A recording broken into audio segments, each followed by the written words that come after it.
온라인 예배 에티켓. 당신은 준비된 예배자입니까? 지금 당신의 복장은 집에서 입던 옷 그대로 교회 갈 때처럼 깔끔하게 지금 당신의 자세는 침대에 누워서 편안하게 책상에 앉아서 준비된 자세로 찬양을 부를 때 당신의 자세는 누가 들을라 침묵을 지켜요. 마음을 다해 소리내어 찬양해요. 기도할 때 당신의 자세는 누가 보지도 않는데 다른 짓 좀 하면 어때? 마음과 정성을 다하여 진심으로 당신의 예배 자세는 어떤 모습인가요? 준비된 몸과 마음으로 하나님께 영광 돌리는 거룩한 예배 시간 되시기 바랍니다.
예수는 나의 힘이요 내 생명 되시니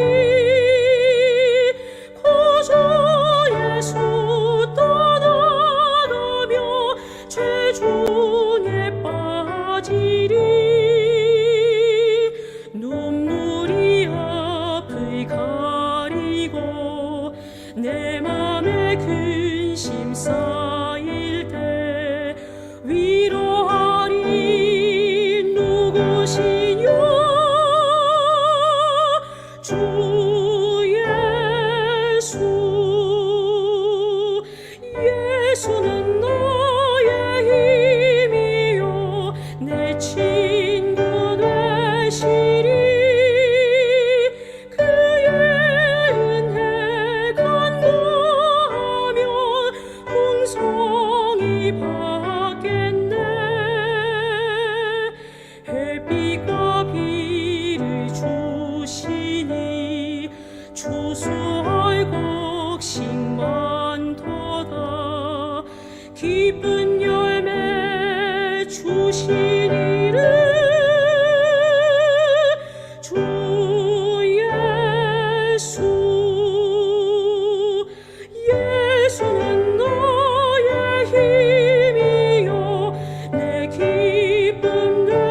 되시니 그의 명령 준행하여 내 충성하겠네.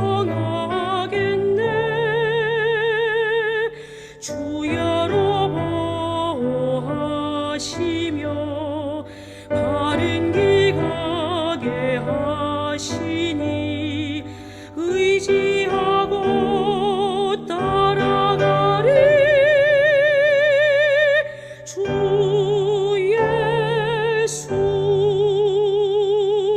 예수는 나의 힘이요 내 소망 되시니 예수께서 재림할 때 곧 영생 얻으리.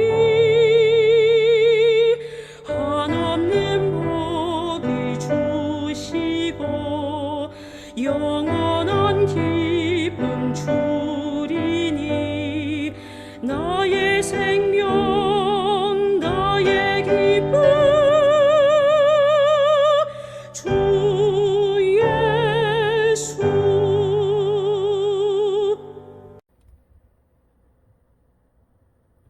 안녕하십니까? 어느새 7월이 다 끝나갑니다. 오늘도 이 저녁 하나님의 성전을 찾으시고 또 예배 현장에 오신 우리 모든 성도님들을 주의 이름으로 환영합니다. 성경의 이야기 중에는 이런 이야기가 왜 들어갔을까 하는 이야기들이 종종 나옵니다. 하지만 지나놓고 생각을 해보면 그것이 시대를 앞서가는 하나님의 의도인 것을 깨닫게 되는 이야기들이 있죠. 오늘 우리가 이 저녁 함께 살펴보기를 원하는 말씀은 바로 그런 이야기입니다. 다 함께 성경 말씀 민수기 27장 6절부터 있는 말씀을 같이 보도록 하겠습니다. 어찌하여 아들이 없다 하고 우리 하나님의 이름이 그의 종족 중에서 삭제되었으리이까? 우리 아버지의 형제 중에서 우리에게 기업을 주소서 하매 모세가 그 사연을 여호와께 아뢰니라. 여호와께서 모세에게 말씀하여 이르시되 슬로브앗의 딸들의 말이 옳으니 너는 반드시 그들의 아버지의 형제 중에서 그들에게 기업을 주어 받게 하되 그들의 아버지의 기업을 그들에게 돌릴지니라. 여호와께서 모세에게 이르시되 눈의 아들 여호수아는 그 안에 영이 머무는 자니 너는 데려다가 그에게 안수하고 내 존귀를 그에게 돌려 이스라엘 자손의 온 회중을 그에게 복종하게 하라. 오늘 본문이 되는 민수기 27장의 이야기는 아주 특이한 이야기로 시작이 됩니다. 특히 6절부터 나오게 되는 그 말씀은 우리가 그 전에 한 번도 생각해 보지 않았던 말씀이었죠. 민수기 26장에서 이스라엘 자손들은 출애굽 이후에 두 번째 인구조사를 하게 됩니다. 이미 시간이 많이 흘러서 첫 번째 인구조사를 한 지 38년이 흘렀습니다. 이제 가나안에 들어가기 딱 2년 전의 이야기라는 거죠. 이제 첫 번째 인구조사 때 계수되었던 사람들 중에는 남아있는 사람이 거의 없었습니다. 이제는 광야에서 태어난 진짜 다음 세대만이 남게 되었습니다. 우리가 알고 있는 애굽에서의 이야기는 부모 세대들이 말하는 라떼의 이야기가 되어버렸고 그저 전설 중에 하나인 것처럼 되어버렸습니다. 그리고 이제 이들은 드디어 가나안 성 앞에 입성을 앞두고 있는 시기였습니다. 가나안의 땅에 들어가서 기업을 나누게 되고 땅을 제비 뽑는 일들이 이제 벌어지게 됩니다. 진짜 가나안 성에 들어갈 준비를 하게 되는 겁니다. 바로 그때 벌어진 일이 바로 이 27장, 오늘 우리가 보게 되는 민수기 27장에 나오는 말씀인 것이죠. 본문이 주는 첫 번째 모습은 정의를 향한 변화입니다. 민수기 27장 4절에 있는 말씀입니다. 어찌하여 아들이 없다고 우리 아버지의 이름이 그의 종족 중에서 삭제되리이까? 우리 아버지의 형제 중에서 우리에게 기업을 주소서 하매. 가나안 땅에서의 지역 분배가 끝나자 아들이 없어서 기업 분배를 받지 못한 슬로브앗의 딸들이 모세를 찾아왔습니다. 그리고는 당시 시대적 상황으로 볼 때 아주 당돌하고 파격적인 요청을 합니다. 지금이야 아주 당연한 이야기지만 당시로서는 받아들이기 쉽지 않은 요청입니다. 이것을 어떻게 대처하고 또 어떻게 풀어가고 있는지가 오늘 본문의 첫 번째 주제인 것입니다. 우리 아버지에게 아들이 없어도 그 지파의 이름이 그 지파 중에서 사라지지 않도록 유업을 우리에게 주소서. 아들이 없는데 재산과 기업을 마련해 준다는 것을 이해할 수 없는 일이었습니다. 왜냐하면 그때 기업을 나눠주더라도 만약에 이 슬로브앗의 딸들이 다른 지파와 결혼을 해서 시집을 가게 되면 그 기업이 자연스럽게 다음 때로 넘어가면서 다른 지파에 넘어가게 되기 때문입니다. 어찌 보면 딱 한 대에만 슬로브앗의 딸들에게 기업이 머물고 다음 세대에서는 다른 지파로 흡수되게 될 가능성이 높은데도 이런 요청을 한다고 보이기 때문에 그렇습니다. 하지만 이것은 단순한 제사권의 주장이 아니라 하나님 백성으로서 자신의 자리를 잃지 않겠다라고 하는 정체성의 요청이었습니다. 그저 땅을 받을 수 있느냐 없느냐의 문제가 아니라 슬로브앗이라고 하는 그 아버지의 이름으로 대를 이어서 이 가문이 존재할 수 있느냐 없느냐를 결정하는 문제였다는 것이죠. 사람들은 거기까지 생각을 하지 못하는 것입니다. 우리는 늘 해오던 것에 익숙하고 편안해야 합니다. 그러나 변화는 시대 가운데서 무엇이 더 정의로운 삶인지 우리를 생각하게 만듭니다. 세상이 아무리 빠르게 변하고 많은 것이 바뀐다 할지라도 우리가 반드시 지켜내야 하는 것이 있고 기존에 우리가 익숙하게 해오고 편안하게 여기는 것이라 할지라도 우리가 바꿔야 하는 것이 있습니다. 우리가 생각하는 공정이라고 하는 것이 정말 진정한 공정인지, 사회적, 윤리적 시각에서 볼 때도 옳은 것인지 우리는 살펴보아야 한다는 겁니다. 시대에 따라 공정을 바라보는 시각은 계속 변합니다. 지금 우리의 가치관이 절대적인 것이 아닐 수 있다는 거죠. 우리는 이 사회에 살아가면서 아주 어려서부터 이 사회에서 주고 있는 교육을 받았습니다. 그래서 알게 모르게 우리는 이 사회가 요구하고 있는 가치관을 그것이 맞는 것인 것처럼 여기며 받아들이고 있다는 겁니다. 그렇다고 내 마음대로 또 우리가 생각하는 옳은 것이 또 우리가 살아가는 시대는 다 그렇다고 생각한다고 함부로 원칙을 변경하고 무한한 방종의 삶을 허용하는 것도 잘못된 것입니다. 우리는 늘 말씀을 놓고 그 말씀에서 뭐라고 이야기하는지 그리고 더 나아가서 무엇이 그리스도인 된 삶에서 올바른 공정인지에 대해서 늘 고민하며 살아야 한다는 거죠.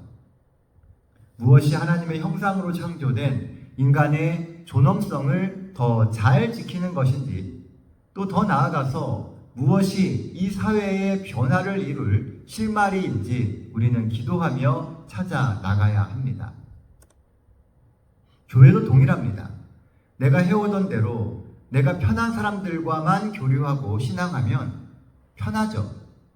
그러나 복음은 그 복음이 익숙하지 않은 사람에게도 전해져야 합니다. 익숙하지 않은 성도 간의 교류가 복음의 시너지 효과를 발휘하는 경우가 허다합니다. 그래서 같은 교회 안에서도 또 같은 신앙을 하고 있더라도 더 많은 사람들과 교류하고 그들과 대화를 나누며 그들의 생각을 들어볼 필요가 있다는 거예요. 다시 복음으로 우리는 돌아가야 합니다. 다시 성경으로 돌아가 하나님의 마음으로 세상을 바라볼 수 있어야 합니다. 성경에 보면 그러한 예들이 많이 나옵니다. 예수께서 만나셨던 사람들은 거의 대부분이 늘 복음에서 소외되는 사람들이었습니다. 그리고 소외된 그들에게 전해졌던 복음은 세상을 바꾸는 혁명이 되었습니다. 그리고 이방인들에게 복음을 전해줬던 사도 바울 역시 사실은 복음을 가진 자를 핍박해온 가장 무서운 적에서 그가 복음을 받아들인 이후에 인생의 모든 것을 복음에 걸고 살아간 위대한 사도가 되게 되었습니다. 정말 저 사람은 절대 안 된다고 생각했던 그가 신학의 역사를 바꾸는 위대한 사도가 된 데에는 복음이 그의 삶 속에 들어가는 경험이 있었기 때문에 그렇습니다. 진정한 복음은 어긋난 세상을 바로잡는 겁니다. 소망이 없어 보이고 절대로 하나님을 믿지 않을 것처럼 보이는 그 사람들에게 복음이 전해지게 될 때 진정한 변화가 일어나게 됩니다. 바로 이럴 때 우리가 가지고 있는 복음이 변화의 기폭제가 되게 됩니다. 정의가 뭘까요? 우리는 정의로워야 된다고 이야기하지 않습니까? 하나님 안에서 모두가 동일한 혜택을 누리게 하는 것이 정의입니다. 같이 교류하고 온 세대가 연합하며 서로의 필요를 이해하고 공정하게 함께 신앙을 키워 나가는 겁니다. 그러므로 우리 역시 때론 슬로보아스의 딸처럼 정의에 대해서 말해야 합니다. 잘못된 방향으로 세상이 흘러가고 있다면 그 잘못된 것에 관하여 우리의 믿음의 목소리를 통해서 새로운 질서를 세워 나가야 하는 것입니다. 그리고 때에 따라서는 이 소비가 만연한 시대 가운데에서 옳지 않은 소비를 정지하고 하나님의 복음 사업을 위하여 그 소비를 바꾸는 것도 중요합니다. 하나님의 나라 안에서 더 옳은 일, 더 정당한 일을 담대히 구하십시오. 세상과 교회의 변화는 바로 거기서부터 시작됩니다. 함께 더 옳은 삶, 또 그리스도 안에서 아무도 마음 상하는 일이 없이 하나로 연합하는 그런 모든 일들이 우리가 섬기고 우리가 신앙하는 이 동탄 새하늘교 안에서 일어나게 되기를 간절히 바랍니다. 본문이 주는 두 번째 기별은 하나님은 공정하신 분이다 입니다. 민수기 27장 6절 7절에 있는 말씀입니다. 여호와께서 모세에게 말씀하여 이르시되 슬로보핫의 딸들의 말이 옳으니 너는 반드시 그들의 아버지의 형제 중에서 그들에게 기업을 주어 받게 하되 그들의 아버지의 기업을 그들에게 돌릴지니라. 하나님께서는 모세를 통하여 이 슬로보핫의 딸들에게 약속해 주십니다.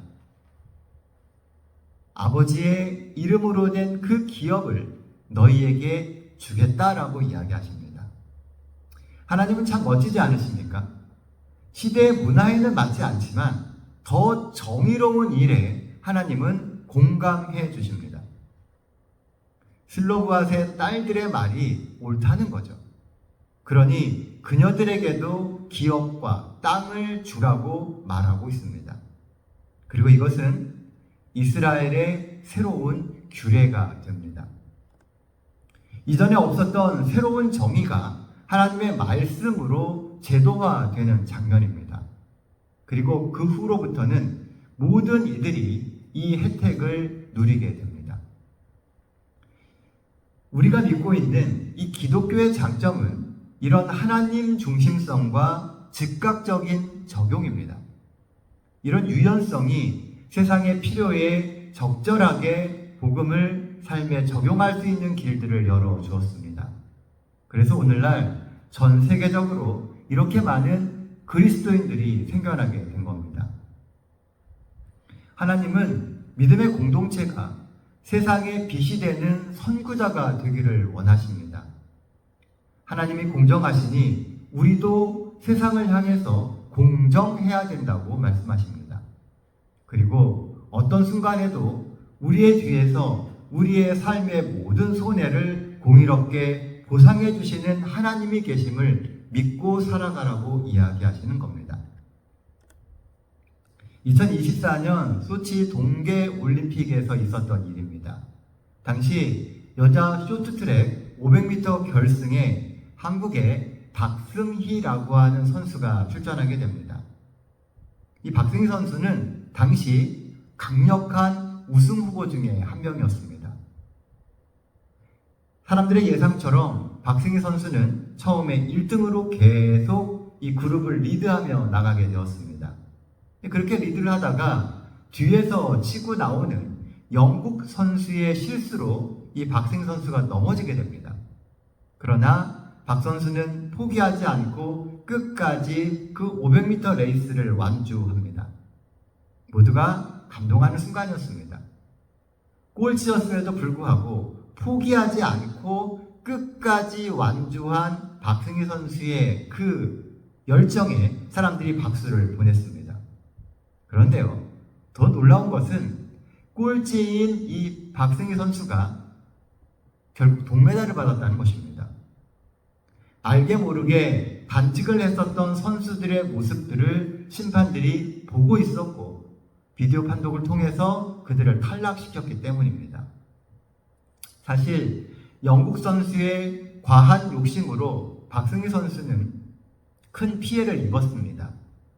그럼에도 불구하고 포기하지 않고 끝까지 완주했죠. 이게 중요한 포인트입니다. 그렇게 끝까지 묵묵히 자신의 길을 갔을 때 그녀를 지켜보고 있던 심판이 있었다는 겁니다. 선수의 억울함을 알고 있고 넘어지고 또 넘어져도 다시 일어나는 그의 성실을 갚아줄 공평한 심판이 있었습니다. 그리스도인인 우리의 뒤에도 하나님이 계십니다. 공의롭게 모든 것을 판단하시고 공의롭게 모든 것을 마무리해 주실 우리 하나님이 계십니다. 억울한 일을 당하면 당해야 합니다. 부당하게 손해를 입으면 손해를 봐야 합니다. 아무도 당신의 진실을 알아주지 않고 오해한다 해도 실망할 필요가 없습니다. 그 모든 의를 갚아주실 한 분이 우리의 뒤에 계시기 때문입니다. 하나님은 공의로우신 분이에요. 지금 당장은 우리가 손해보는 것처럼 보여도 반드시 갚아주시고 보상해주시는 분이 우리 하나님입니다. 하나님이 그렇게 약속하셨기 때문에요. 팀 켈러라고 하는 목사님은 이렇게 이야기를 했습니다. 우리를 설계하신 창조의 법에 순종할 때 우리는 그분의 설계대로 최상의 상태가 된다. 하나님이 우리를 만드시고 우리가 살아가라고 하시는 삶을 우리가 살아가게 될 때 우리는 하나님이 원하시는 가장 최상의 상태가 될 수 있다는 겁니다. 하나님의 정의를 향해서 우리의 삶을 하나님은 이끄십니다. 하나님의 법에 순종하고 하나님이 이끄시는 대로 삶을 살아갈 때 하나님은 우리의 삶을 가장 좋은 상태로 만드실 겁니다. 우리가 살아가는 이 한 주도 공의로우신 하나님을 신뢰하며 어떤 환경, 어떤 상황 속에서도 흔들림 없는 믿음을 지켜가시는 우리 모든 동탄 새하늘교회 성도들 되시기를 간절히 바랍니다. 본문이 주는 마지막 세 번째 기별은 가장 정의로운 자가 다음 세대의 주인이라는 것입니다. 18절 그리고 20절에 있는 말씀입니다. 여호와께서 모세에게 이르시되 눈의 아들 여호수아는 그 안에 영이 머무는 자니 너는 데려다가 그에게 안수하고 내 존귀를 그에게 돌려 이스라엘 자손의 온 회중을 그에게 복종하게 하라.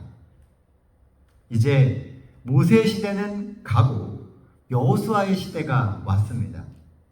그런데 수많은 사람들 중에 왜 하필 여호수아였을까요? 본문은 여호수아가 선택된 이유는 그 안에 하나님의 영이 머무는 자이기 때문이다라고 이야기합니다. 어떻게 여호수아에게 하나님의 영이 함께 하셨을까요? 성경에 보면 이 여호수아는 늘 모세를 수종하던 사람으로 나옵니다. 늘 모세와 협력하며 함께하고 있었고 그는 모세의 일을 도왔습니다. 사람들이 볼 때 그는 늘 2인자처럼 보였어요. 그리고 어찌 보면 모세의 그늘에 가려진 그림자처럼 보였습니다. 그러나 그런 여호수아의 헌신과 자신을 낮추는 겸손은 모세가 하나님을 만나는 그 모든 역사의 현장에 그가 함께 참여하도록 만들어줬습니다. 모세가 경험했던 하나님을 여호수아도 같은 현장에서 똑같이 경험하게 하셨다는 거죠.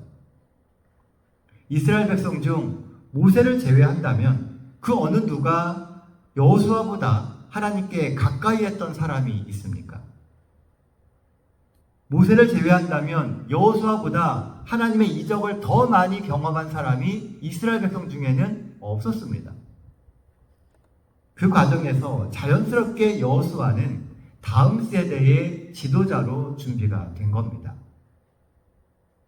결국 여호수아가 당시에 가장 적합한 지도자로 선정될 수밖에 없었다는 거죠. 하나님의 선택은 늘 하나님을 더 가까이 하는 사람입니다. 왜냐하면 그 사람을 통해서 하나님께서 더 직접적으로 하나님의 백성들의 삶 속에 들어오실 수 있기 때문입니다. 이게 바로 하나님의 정의입니다. 하나님의 정의는 옳고 그름을 판단하는 것이 아니고 하나님 앞에 순종하며 하나님의 인도하는 삶을 살아가는 것입니다. 그러면 하나님이 결국 우리의 삶 속을 가장 옳은 길로 인도하십니다. 왜냐하면 하나님이 이 세상을 계획하시고 운영하시며 구원이라고 하는 목표를 향해서 우리의 인생을 끌고 가시기 때문입니다. 여호수아는 사실 무사 출신이었고 피를 아주 많이 보았던 사람입니다. 피를 많이 봤다는 사실은 그만큼 적이 많을 수 있다는 의미이기도 합니다. 하지만 그는 늘 기도하며 하나님의 말씀에 귀 기울이는 사람이었습니다. 그래서 어느 누구도 모세 다음의 지도자가 여호수아가 되는 것에 대하여 이의를 제기하지 않았습니다. 사랑하는 성도 여러분, 가장 정의로운 사람은 하나님 앞에 더 자주 있는 사람입니다. 우리가 더 좋은 그리스도인이 된다라고 하는 것은 성경을 더 많이 하는 것이 아니라 하나님 앞에 더 자주 서는 사람이 되는 것입니다. 하나님 앞에서 여러분들의 삶에 더 많은 시간을 보내십시오. 말씀을 읽고, 말씀을 듣고, 말씀을 전하고, 그 말씀과 함께 생활하는 성도가 되십시오. 이제 우리에게는 가나안에 들어갈 인도자가 필요합니다. 하나님은 여러분이 그 인도자, 그 지도자가 되라고 하십니다. 정말 바쁘게 돌아가는 세상 가운데서 삶의 목표를 잃고 살아가는 그들의 삶 속에 우리가 하나님과 더 친밀해지며 그들에게 하나님을 전해줄 수 있는 여호수아와 같은 지도자가 되라고 오늘 우리를 부르십니다. 과거 우리가 어떤 사람이었는지는 중요하지 않습니다. 지금 우리가 어떤 사람이냐가 중요합니다. 우리는 하나님 앞에 정의로운 사람입니까? 하나님이 나를 사용하실 수 있도록 오늘 내 삶을 주 앞에 성결하며 드리겠습니까? 이 시간 그런 결심으로 주 앞에서 삶을 겸손히 드릴 수 있는 우리 모든 동탄 새하늘교회 성도들 되시기를 간절히 바라며 오늘 말씀 마치겠습니다. 기도하겠습니다. 은혜로우신 아버지 하나님, 언제나 삶의 주인이 되어주시고 저희들의 인생을 이끌어 주시며 함께 해주심을 인하여 감사드립니다. 때때로 세상을 살아가다 보면은 우리가 생각하지 못했던 참 많은 일들이 생깁니다. 그리고 그 가운데에는 우리가 그리스도의 이름으로 바로잡아야 할 삶의 모습들이 있습니다. 하나님, 저희가 담대히 믿음을 가지고 삶을 개혁할 수 있는 성도가 되게 하여 주시고, 더 옳은 길, 더 공의롭고 더 공정한 삶이 어떤 것인지 늘 생각하며 물으며 살 수 있는 저희가 되게 하여 주시옵소서. 그래서 비록 세상 가운데서 살아가고 있지만 세상의 세파에 휩쓸려가는 사람이 아니라 때때로는 세상의 세파를 거슬러 가기도 하고 또 그 세파를 이용해서 많은 이들에게 복음을 전하며 사람들을 그리스도께 인도할 수 있는 하나님의 사람으로 살아갈 수 있게 축복하여 주시옵소서. 그래서 마지막 시대에 정말 많은 이들에게 복음을 전하고 그들을 하나님께 인도하며 또 주님의 이름으로 모이는 이 동탄 새하늘교회에 더 많은 영혼들이 주께 예배하고 함께 하늘을 향해 나아갈 수 있는 발판을 만드는 하루하루의 삶이 되게 하나님 축복하여 주시옵소서. 한 주의 삶도 하나님 주관하여 주시고 동행해 주시며 함께하여 주셔서 제가 정말 주님과 하나 될 수 있는 한 주 될 수 있도록 축복하여 주시옵기를 우리 구주 되시는 예수님의 이름으로